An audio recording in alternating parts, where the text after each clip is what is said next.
G'day and welcome to the channel. In today's video, I'm going to share with you the settings that I use on the Sigma 150-600 and the Canon R7 that enabled me to take shots such as this brown Falcon, this superb Fairy-wren, and many, many more shots. So the reason for today's video is I have done an extensive review of this Sigma lens, and many of you may have seen that. In that review, I was somewhat critical of the autofocus inconsistencies I was getting with the eye tracking of Canon's mirrorless bodies. Now, what would happen is I would get this pulsing phenomena where it would go in and out of focus almost constantly, causing us to have a lot of soft shots, and our keeper rate was quite low. So I've actually had a number of people reach out to me saying, Dwayne, my lens pulses as well. So it's not just the Sigma 150-600, it's mainly third-party lenses. However, some Canon EF lenses are impacted by this as well. Unfortunately, there's no list that I'm aware of that lists all the lenses that are impacted by this pulsing. So why don't we create a list ourselves? If your lens pulses, just leave a comment below this video, and then I'll collate all those comments into one at the top, and we'll get our own list going of which lenses are impacted. So frustratingly, I haven't seen anything from Canon or Sigma to acknowledge that this pulsing even exists. So we don't know why it happens.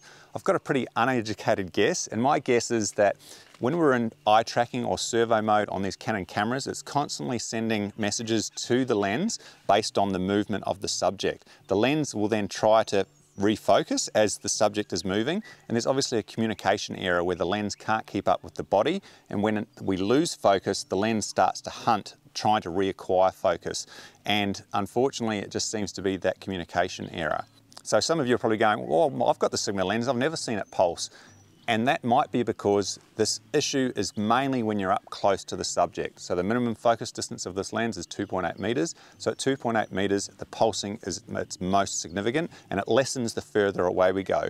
So I believe from about up to 7 meters away, I think that's 22 feet, it really does reduce quite a bit. And if you're a ways away, you probably would never notice the pulsing at all. It's also worth noting that many of you have reached out and said, Dwayne, I love this Sigma on my R7. I'm getting way more keepers than I was in a DSLR because of the eye tracking. So that's something else we need to take into consideration. And actually one of my beautiful subscribers has spent hours and hours trying all the settings on the R7 and the Sigma lens to reduce that pulsing behavior. And a big shout out to Simon. I'm not sure how to pronounce your surname, I'm so sorry.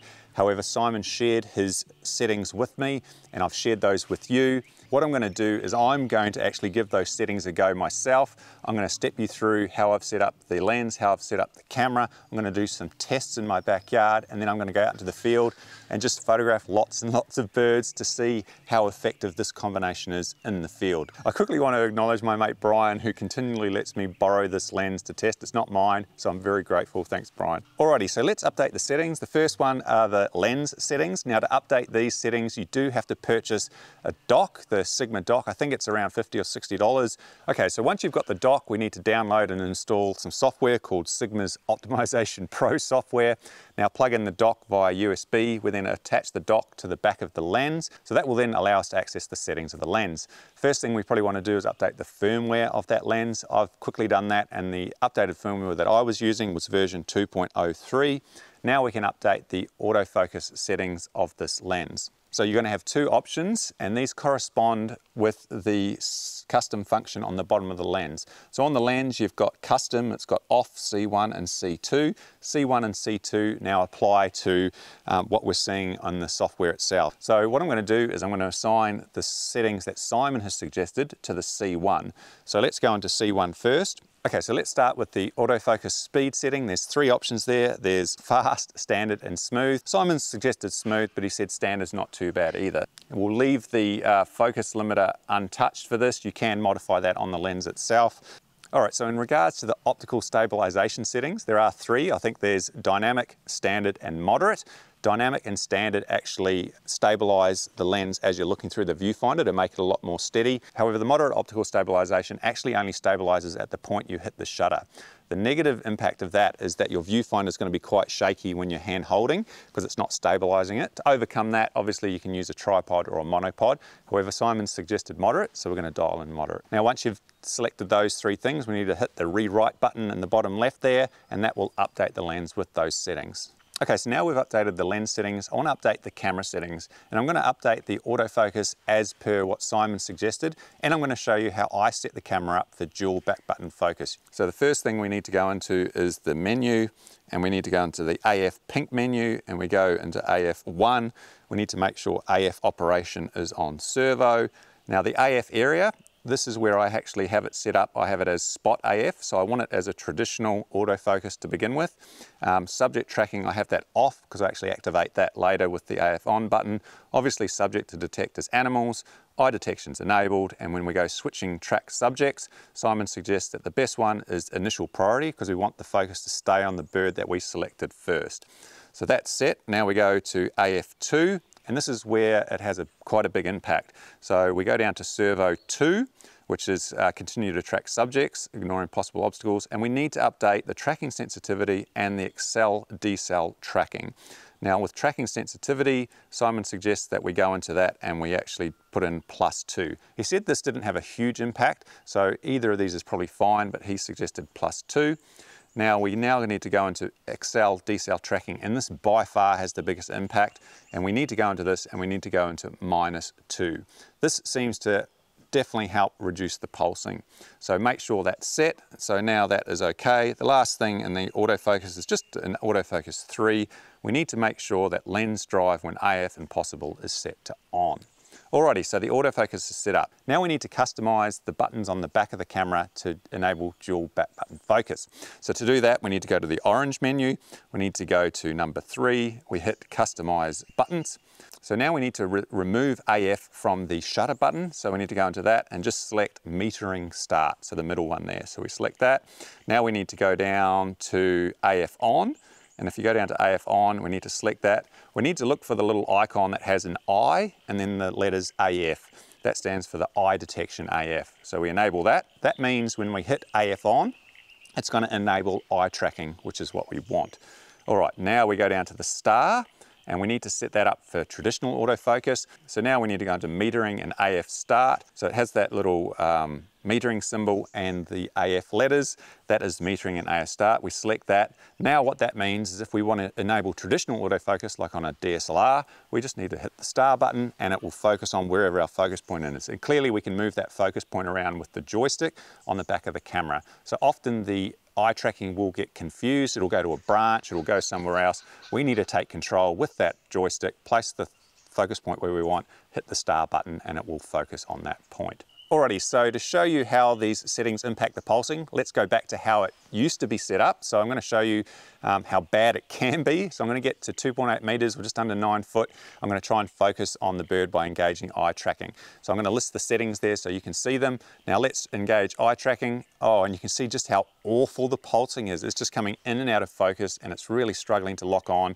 You would struggle to get a lot of sharp shots. You're going to get a lot of soft ones. It's almost unusable, to be honest. So you can see why some people were possibly frustrated when they've got this lens, this camera, and they try to do it and it's got this constant pulsing. That's no good. We don't want that. So let's now initiate Simon's settings. And as you can see, it's much better. It's significantly improved. There's a little bit of pulsing, but when it locks onto the eye, it's actually pretty good. And it doesn't seem to pulse anywhere near as much as it previously did. So that's a big win. The settings have made quite a big difference to that static bird. So let's go back to 7 meters and try that again. And as you can see at 7 meters, it has definitely lessened. We've still got the odd pulse, but using these settings has drastically improved the pulsing. Now these results are very positive and I was pretty happy when I saw this. However, we don't photograph static subjects that often. We actually photograph moving subjects, and that's when I saw the most pulsing out in the field in my original review. So what I've done is I've actually got this rotating device and I'm going to imitate some movement. So I'm going to put Gary the Galah on this device and it's going to be moving around. I'm going to try the settings again to see how it copes with a moving subject. So again, I want to show you how bad it was. So we'll revert to the old settings and again, up nice and close, and you can see just how bad it is. It's just in and out of focus and it really struggles. All right, now it's time to use the settings that Simon suggested. So let's now try that. So as you can see, we are getting a bit of pulsing now that it's trying to track the movement of the subject. So clearly when there's movement involved, the lens goes back to this pulsing behavior and it does struggle. Now it's nowhere near as bad as before, but it's still apparent, especially up close like this. That's a bit disappointing, but to be expected, I suppose. I don't think these settings were going to ever eliminate this pulsing altogether. It was only going to reduce it. So that's interesting to see that it is still pulsing when it's trying to track that movement. So let's go back to 7 meters and see if that improves things. And yep, sure enough, at 7 meters, it has improved it, but we are still getting a little bit of pulsing. Alrighty, so I think it's about time that we try out the RF 100 to 400 just in comparison to see how this lens performs in the exact same scenario. So I'm going to start with the old settings first, and as you can see, there's just no pulsing whatsoever. It sticks to the eye, it's fast, it's accurate, and it just performs extremely well. So now we've switched over to Simon's settings and it's almost identical. It tracks the eye, it sticks on the eye, and there's no pulsing, and there's never pulsing even right up close and moving far away. So there's clearly something different between this RF lens and this EF lens and the camera and the communication. Okay, so the conclusion on my testing in my yard is yes, these settings definitely decrease the amount of pulsing. However, it doesn't eliminate it, especially with moving subjects and especially when you're up close. And we have to remember this is under $1,000, this lens. It's very affordable in terms of big telephoto lenses. It's very sharp, the detail's excellent. Overall, it's a wonderful lens. It's only that smaller bit of pulsing that we get up close, which is going to reduce your keeper rate. So let's see what sort of impact that has out in the field. Okay, so the best place to test this lens and this camera was to go back to my favourite wetlands, where I met up with Brian, who lent me the lens. I dialed in Simon's settings and I was excited to give it a go on our very reliable and friendly little superb fairy-wrens. I started at about 7 meters or 22 feet away, and the birds were coming back to this log. They kept jumping on it, and as you can see, they do move around very quick. So it is a little bit of a challenge to track the bird, look through the viewfinder and then grab it. I instantly noticed that on the slow AF setting, the acquisition from far to near was a little bit slower than I'm used to. So to actually find the bird, initiate focus, get it to lock onto the focus, it took a little bit of time. The eye tracking does work well. So the eye tracking of the camera seemed to find the fairy-wren pretty well. And we started to take some shots, but I did notice that pulsing almost straight away. Another thing that I always do, and you would have heard this, is I do shoot in a high burst rate. So on this Canon R7, I think it can go up to 30 frames per second in electronic. I'm feathering the shutter, so in those bursts, even when we have a little bit of pulsing, some of those images are going to be sharp. And as you can see with this superb fairy-wren, we absolutely nailed a great pose. It's given us that side-on pose. I love the tail up, love the colour, love the setting. This image worked out really, really well. I'd taken quite a few shots at 7 meters and the autofocus was struggling a little bit, but I was still getting some really nice shots. I decided to actually move a bit closer to see what would happen if we were at about 4 meters or 13 feet. I wouldn't actually advise this because the closer you get, the harder it is to find the subject, and your depth of field gets really, really narrow. And that means the tail and the feet will often go out of focus. And I think a much better distance is that 6 meters or 7 meters, especially when you're using 600 millimeters of focal length on a 1.6 crop body. You don't need to be that close, which is going to reduce the pulsing to a degree. Anyway, we've gone up to 4 meters. Again, I struggled to find the bird. We did get the male. I did manage to get this side-on pose, which had some pretty amazing details. But as I mentioned, the depth of field was pretty narrow and we lost a little bit of detail in the tail and the feet. And the bird was just a little bit too tight. So the closer we get, the tighter it is. And really we want to allow those birds to breathe a little bit. So whilst photographing the superb fairy-wren, we had the little bird, which I can't pronounce properly, the golden-headed Cisticola. That bird's turned up, it was in the grass, it was jumping around, and boy did the camera have a lot of trouble finding this bird. It was going to the grass, it was going off it, and that's the camera, not necessarily the lens. And I've used traditional to put it onto the bird, focus on it. I managed to get the focus on the bird, and then I started to pulse quite badly, and overall I struggled to get sharp shots with this setup. It was frustrating, but we did get this sharp shot with the bird looking at us. Nice sort of habitat. We had a bit more environment. I was happy with how this shot turned out, but there were a lot of soft shots in this burst. Now the birds actually moved up the grass stalk and to a more open area, and again you can see just how badly it struggled to maintain focus on this bird. Yeah, it's just going backwards and forwards and really, really struggled. However, again, we did get some sharp shots and we got this side-on shot with plenty of detail. So I am getting the shots, but I'm just struggling a little bit. And again, that's because I was probably a little bit close, but I suspect even at 7 meters, I'm going to get some pulsing there. It's definitely not eliminated. So unfortunately, while we were photographing these birds, we had a park ranger come and tell us that they were closing the road and closing the area due to some flooding. So we had to pack up our gear and leave. I've actually then made a 20-minute detour around the wetlands, and I've come in via some of the canola that's growing at the moment, through some of the very shallow floodwaters, and I've made my way back into the park. Now, while I was driving, I actually spotted an Australian woodduck sitting in a tree, and they often do this, but I've only ever got photos of them on the ground. So I stopped the truck, I've grabbed the camera, and I've leant out the side of the window and managed to get some shots of the duck as it was in a dead tree. Now, this posed a bit of a dilemma for me because I was at 600 millimeters, and whilst the duck was big, it didn't really give me the context of where it was. So what I've done is I've actually zoomed out to 150 millimeters. We've got this nice wide habitat at 150. I've then zoomed in slightly to 275. Again, we've got some habitat there, but the bird's bigger. So what I'd love to hear from you is, which one of these three shots do you prefer? Do you prefer the 150 millimeters, nice and wide, 275, or do you prefer the 600 millimeter where the bird's nice and big? Let me know in the comments which one of those you prefer. And I must admit, in this scenario, the autofocus was excellent. It stuck on the bird. I didn't really see too much pulsing at all, and most of the shots were sharp from this little session with this duck. So I've then hit the road again and I've started driving, and we've got quite a few kangaroos in the wetlands, and at the moment there's a lot of joeys coming out of the pouches of the mothers, and I thought I wouldn't mind a shot of a joey just coming out of the pouch. So I've pulled up in the truck, and there was a mother there with a joey hanging out of the pouch. It looked almost a bit big for the pouch, to be honest, but I've obviously put the camera outside the window. As you can see, the eye tracking has gone to the eye of the kangaroo. Again, we got a little bit of pulsing, but we managed to get bursts of shots, and we got this nice intimate portrait of the little joey with its foot coming out behind its head, and it's peering out the mother's pouch, and overall, I quite like this little intimate shot. All right, so once I'd finished with the kangaroos, I was actually keeping my eye out for some falcons and different birds of prey, and I actually hit the jackpot.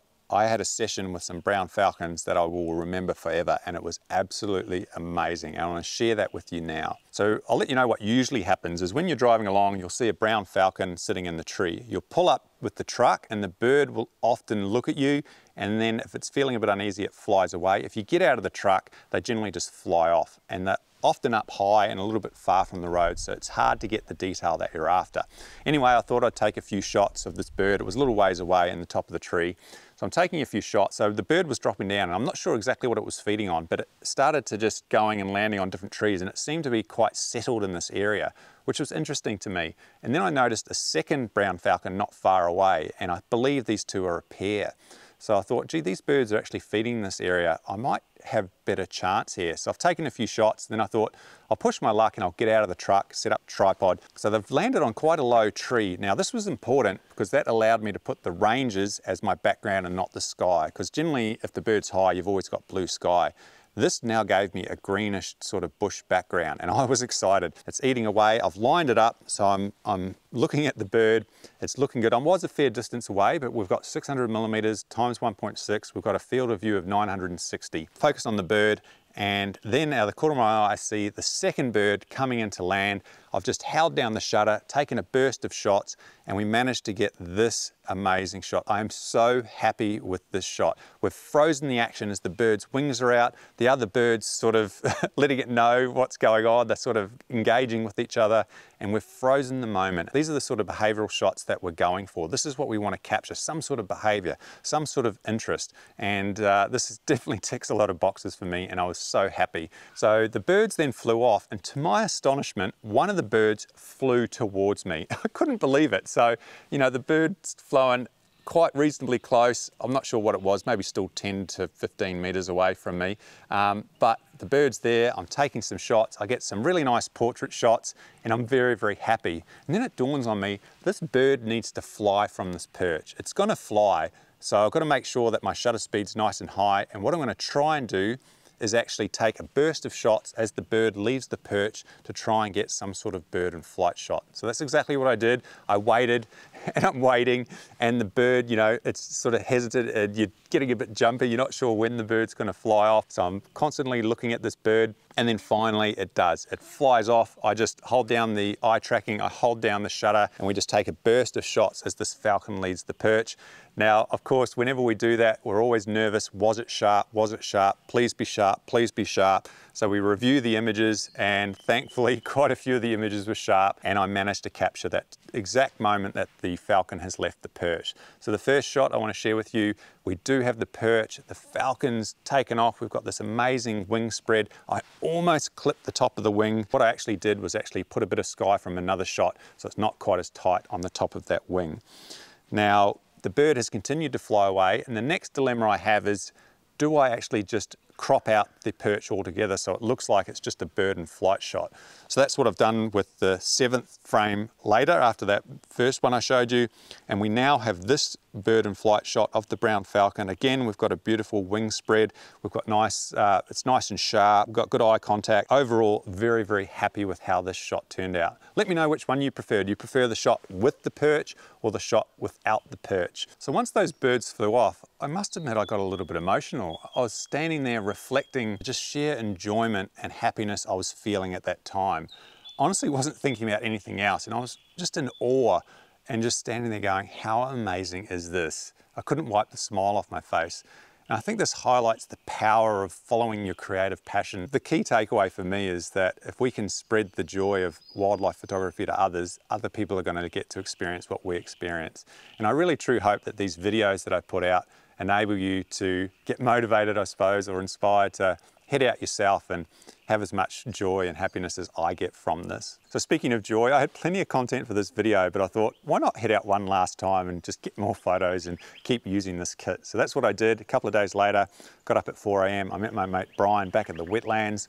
Our favourite area was still blocked off, so we had to go somewhere else. We were hoping for some nice colour, but it wasn't to be. We were clouded in. Now, thankfully, the sun did actually burn off those clouds, and I noticed a pair of Australasian Grebes that were on this little pond next to the road. Now, we didn't have any wind, and this is key. It meant that the water was like glass, and we had these pretty amazing reflections on the water. So I've got down nice and low using my ground pod. We had reeds on the western side of the pond. We had a couple of Grebes.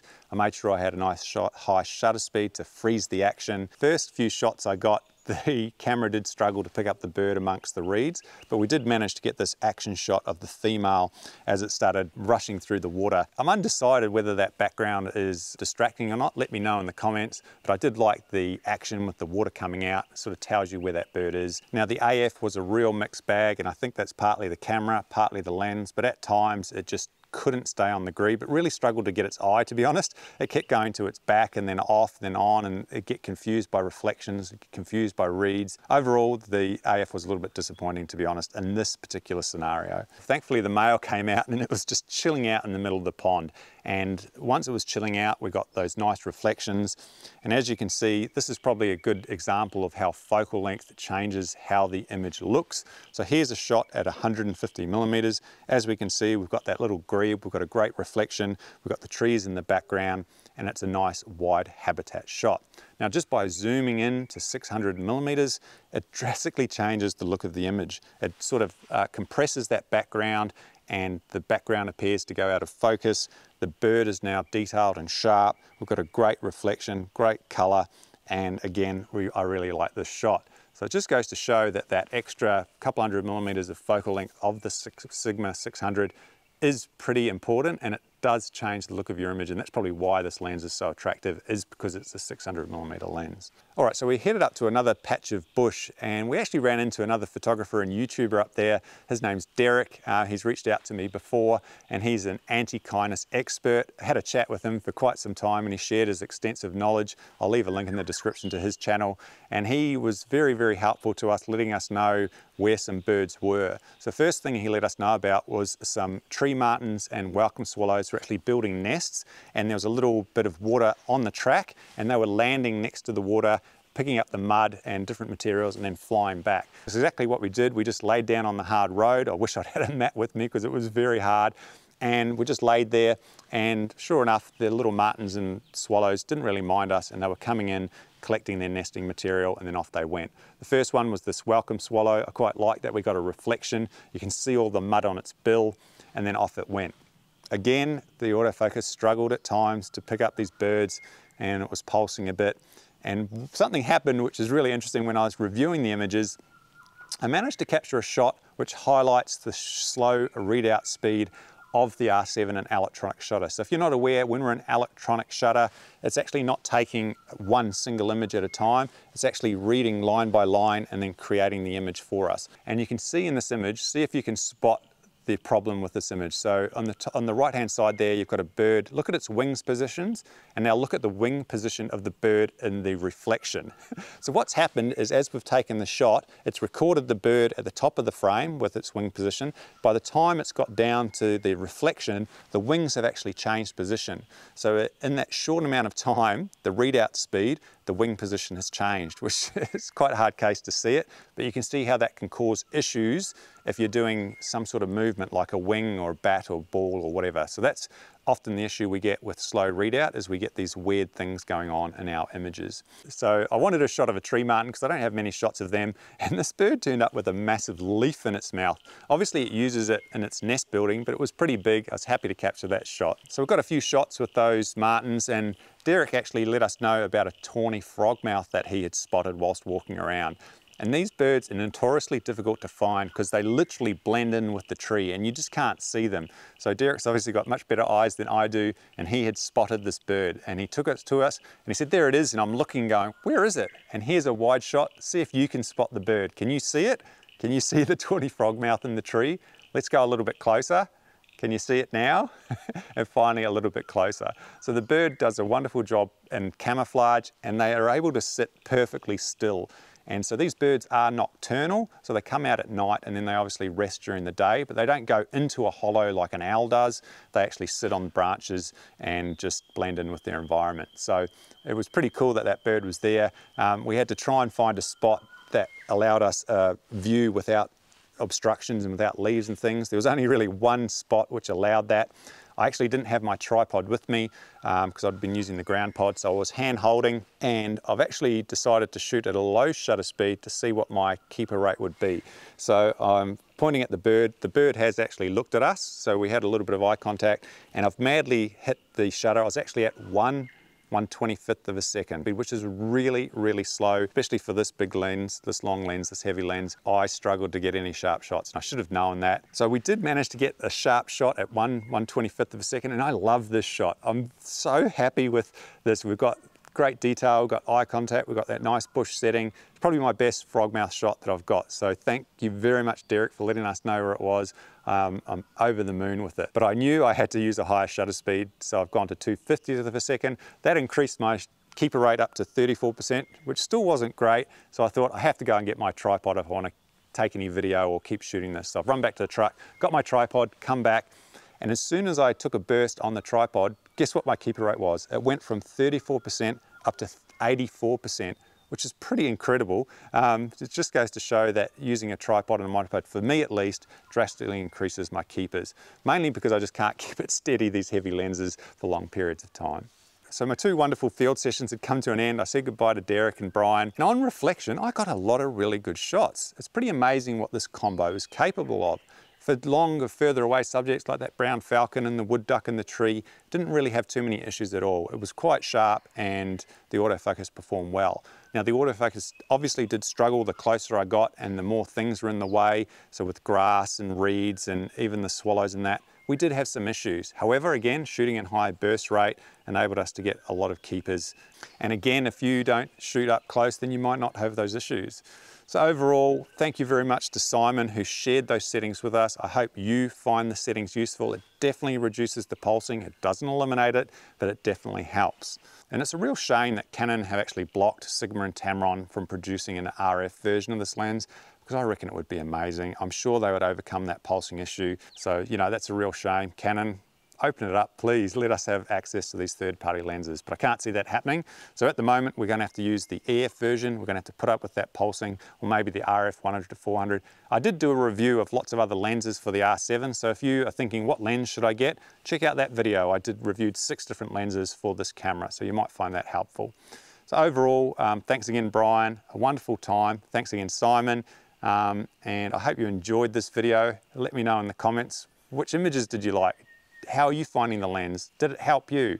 Let's get a conversation going down there. Obviously give it that thumbs up if you like it.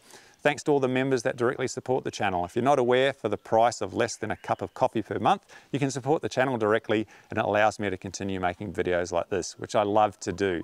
Thanks to all the subscribers, and until the next video, take care, happy birding, and see you later.